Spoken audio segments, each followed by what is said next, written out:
So, nagsasaing na po kami, tanghalian. So, tayo po ngayon ay pupunta dito at tayo ay mamimitas ng sitaw. Ako'y videohan mo. Unso, ako'y videohan mo ha. Ayan.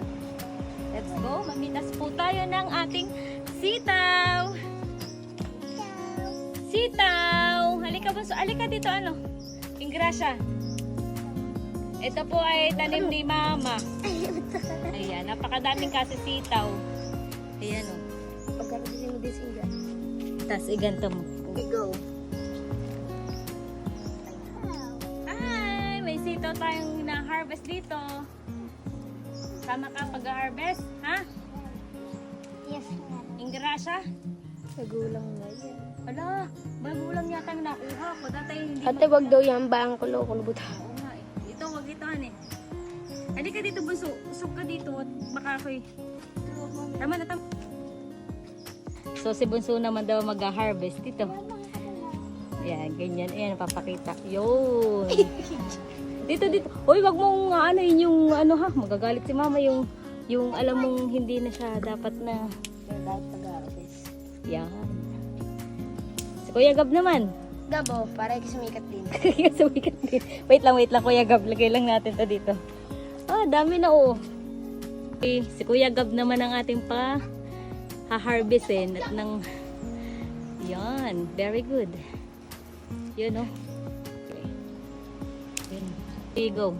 Tsaka yung bang kumpulin no? Oh. 1, 2, 3, go. Si Unso naman ang ating pag... Aba, di na kaya ni Unso. Pakita mo, Unso. Eh. So, yun naman, Kuya Gabay, bell pepper. Hindi na muna natin na kukunin. So, ang na-harvest po nating sitaw ay ganito kadami. Ayan o, tingnan niya. Diba ga? Ganda, diba? Color violet ang sitaw. Ba, magkano rin ito pag binili? Dami. Madami ha. So, atin pong isisigang itong baboy. Tapos, ang ating gulay ay itong sitaw at saka talong.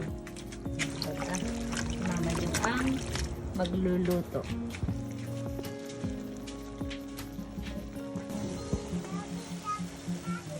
So, kami po ay nagsisigang ng baboy. At iyan na ang ating sinigang. May sitaw at saka mayroong patola. Yan lang naman ang available nating gulay. Kaya iyan na lang. Ay, sorry, talong daw pala. Talong nga ni. O di ba, wala kaming ano ha. Kahoy lang ang gamit. Kasi ano naman ngayon ang gas, adi magkahoy ka ng alaang. Kaya lang pag nasa bundok ka, paano kapag nasa bayan ka ng ganyan? Naku.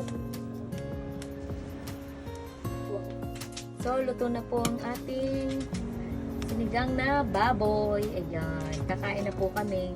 Time check, 3:00 na.